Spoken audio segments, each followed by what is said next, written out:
এরকম একটি সাধারণ ফটোকে এক ক্লিকেই এরকম অসাধারণ করে নিতে পারবেন। তো এর জন্য আমাদের প্রয়োজন হবে পিক্সেল ল্যাব। আমরা সরাসরি ওপেন করে নিয়েছি পিক্সেল ল্যাব। তারপর উপরে 3 ডটে ক্লিক করতে হবে, ইউজ ইমেজ ফ্রম গ্যালারি এখানে ক্লিক করতে হবে। তারপর আপনার গ্যালারি থেকে যে ফটোতে এরকম এডিট করতে চান সেই ফটোটি অ্যাড করে নেবেন। ফটোটি অ্যাড করে নেওয়ার পর আপনাকে এখান থেকে এই অপশনে ক্লিক করতে হবে। তারপর টেক্সট বাটনে ক্লিক করতে হবে। এরপর উপরে এরকম টেক্সট চলে আসবে, এটাকে টেনে এখানে নিয়ে আসবেন। আনার পর এখানে ডাবল ট্যাপ করবেন, এটাকে ডিলিট করে দিবেন। তারপর এখানে আপনারা একটা কিছু লিখবেন, যেমন ধরুন আমি এখানে লিখছি সিঙ্গেল। তো এটাকে আমরা ক্যাপিটাল করে নেব। এরপর ওকে বাটনে ক্লিক করব। ক্লিক করার পর আমাদের টেক্সটটি চলে আসবে।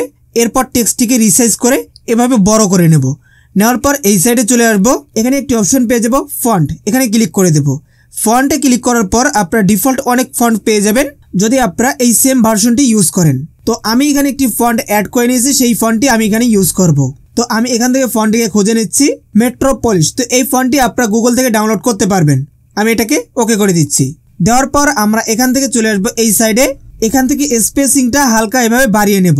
টেক্সটটাকে এখানে বসায় দিচ্ছি সুন্দর করে এবং রাইট। তারপর আমরা চলে আসবো কালার অপশনে। কালারে আসার পর গ্রেডিয়েন্ট অপশনে ক্লিক করতে হবে, প্লাসের এখানে ক্লিক করতে হবে। এরপর 1 নম্বর গ্রেডিয়েন্টটা সিলেক্ট করবেন। এখান থেকে ব্ল্যাক সাইডটাতে ক্লিক করে এই যে দেখতে পাচ্ছেন এটা কিন্তু ব্ল্যাক সাইডের কালার, এখানে ক্লিক করে কালারে ক্লিক করবেন। তারপর এটাকে ফুল ব্ল্যাক করে এটাকে মাইনাস করে দিবেন, মানে 3টা দাড়ি আপনারা মাইনাস করে রাখবেন। তারপর এটাতে চলে আসবেন। এটাতে আসার পর আপনারা যে কোনো কালার দিতে পারেন। তো আমি এখান থেকে এই কালারটি দিচ্ছি। তারপর যদি ক্লিক করে দেই ওকে অপশনে, তাহলে দেখতে পারবো এরকম একটা লুক চলে আসবে। এরপর আবারও টেক্সট অপশনে ক্লিক করব, টেনে নিচে নেব, ডাবল ট্যাপ করে এটাকে ডিলিট করে আমরা সুন্দর করে কিছু একটা বাংলা লিখে দেব। তো আমি এইভাবে লিখে দিলাম। এরপর ওকে অপশনে ক্লিক করে দেব। দেওয়ার পর আমরা চলে আসবো এই সাইডে। ফার্স্টে আমরা ফন্টটিকে পরিবর্তন করব। এখানে আমরা ব্যবহার করতে পারি সোলেমান লিপি, যেটা খুবই পপুলার একটি ফন্ট। নেক্সট আমরা চলে আসবো এই সাইডে, অ্যাঙ্গেল অপশনে ক্লিক করে সেন্টার করে নেব। নেওয়ার পর আমরা টেক্সটটিকে এভাবে বসায় দেবো। তবে আমরা টেক্সটটিকে আরেকটু সুন্দর করে সাজাই নিচ্ছি। আমি এখানে স্পেসটিকে কেটে দিচ্ছি। ওকে, এক লাইনে আমরা এটাকে নিয়ে আসলাম। তো আমরা এখানে কালারটি ব্ল্যাক রাখতে পারি এবং এটার অপাসিটি আমরা যদি কমাই দেই এখান থেকে, তাহলে আরো সুন্দর লাগবে। আপনারা চাইলে আরো কিছু টেক্সট ইমোজি ব্যবহার করতে পারেন। আমি এই অবস্থায় শেয়ার বাটনে ক্লিক করে ডিফল্ট আল্ট্রা করে সেভ টু গ্যালারি অপশনে ক্লিক করে দেব। এরপর এই ফটোটিকে ভিডিও আকারে তৈরি করার জন্য আমরা ব্যবহার করছি VN। আপনি চাইলে যে কোনো অ্যাপ্লিকেশন ব্যবহার করতে পারেন। নিউ প্রজেক্টে ক্লিক করব। ফটো সেকশন থেকে আমরা ফটোটিকে নিয়ে আসব। তারপর উপর থেকে অরিজিনাল অপশনে ক্লিক করে যে কোনো অ্যাসপেক্ট রেশিও সিলেক্ট করতে পারেন। তো আমি 9:16 অ্যাসপেক্ট রেশিওটি সিলেক্ট করে নিলাম। নেওয়ার পর এই ফটোর ডিউরেশন আমরা বাড়িয়ে নেব। এটা যতটুকু থাকবে এভাবে বাড়িয়ে নেব। 10 সেকেন্ডের ভিডিও তৈরি করতে চাইলে 10 সেকেন্ড পর্যন্ত বাড়িয়ে নেবেন। তারপর বাকিটা কাট করে ডিলিট করে দিবেন। ওকে, এরপর এখানে অনেক ফিল্টার রয়েছে, আপনারা ফিল্টারে ক্লিক করে দিবেন।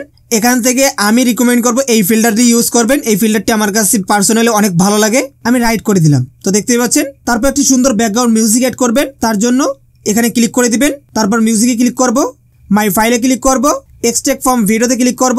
আমি এখান থেকে এই ভিডিওর মিউজিকটি ব্যবহার করছি। সংটি যেহেতু 7 সেকেন্ড পর্যন্ত রয়েছে, আমি ভিডিওটাকে কাট করে দেব। তো তারপর আপনারা এখান থেকে ফটো অ্যান্ড ভিডিওতে ক্লিক করবেন। এখানে ক্লিক করে দিবেন। এখানে স্টিকারের মধ্যে ক্লিক করে দিবেন। এখানে ক্লিক করার পর আপনারা অনেকগুলো শেপ দেখতে পারবেন। এখানে মোর অপশনে ক্লিক করলে আরো অনেক শেপ দেখতে পারবেন। তো আমরা এখান থেকে প্রথম যে শেপটি রয়েছে, দ্বিতীয় শেপটি, এটাকে আমরা অ্যাড করে নিলাম। নেওয়ার পর ব্যাক আসবো। এই শেপটিকে আমরা এভাবে ধরে বড় করে দেব, ফুল স্ক্রিনে সেট করে দেব। এরপর আমরা এই শেপটি সিলেক্ট করে চলে আসবো ফিল্টার অপশনে। এখান থেকে অ্যাডজাস্ট অপশনে চলে আসবো। এক্সপোজার মাইনাস করব, কন্ট্রাস্ট মাইনাস করব এবং ব্রাইটনেস এটাও মাইনাস করে দেবো। তাহলে এটা ব্ল্যাক হয়ে যাবে। এরপর রাইট বাটনে ক্লিক করব। তারপর আমরা চলে আসবো এই সাইডে। এখানে অপশন পেয়ে যাবো অপাসিটি, এখানে ক্লিক করে দেবো। তারপর কি ফ্রেম অপশনে ক্লিক করব। দেখতে পাচ্ছেন এখানে কিন্তু একটা কি ফ্রেম বসে গেছে। এরপর আরেকটু সামনে আসবো, এখানে একটা কি ফ্রেম অ্যাড করব এবং এখান থেকে এটাকে ফুল মাইনাস করে দেব। তো এবার যদি আমরা এখান থেকে এগুলোকে কেটে দিয়ে একটু শুরুর দিকে আসি, দেখতে পারবেন এখান থেকে প্লে করে দিচ্ছি।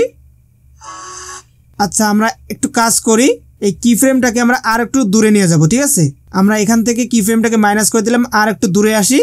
এখানে আমরা কি ফ্রেমটা বসাই দিলাম, অপাসিটির থেকে আমরা এটাকে মাইনাস করে দিচ্ছি। ঠিক আছে, এখানে কোনো কার্ভ ব্যবহার করার প্রয়োজন নেই। দেখুন এবার কিন্তু অনেকটাই কুল লাগছে। তো এরপর আমরা ভিডিওটাকে সেভ করে নেবো। জাস্ট সিম্পল ভিডিও ভাই, এক্সপোর্ট করে নিচ্ছি। তো বন্ধুরা, এই ছিল আজকের ভিডিও। যদি ভিডিওটি ভালো লাগে অবশ্যই লাইক কমেন্ট করবেন। যারা এখনো চ্যানেলটি সাবস্ক্রাইব করেননি অবশ্যই করে দিবেন। তো সবাই ভালো থাকবেন, সুস্থ থাকবেন, বাই বাই।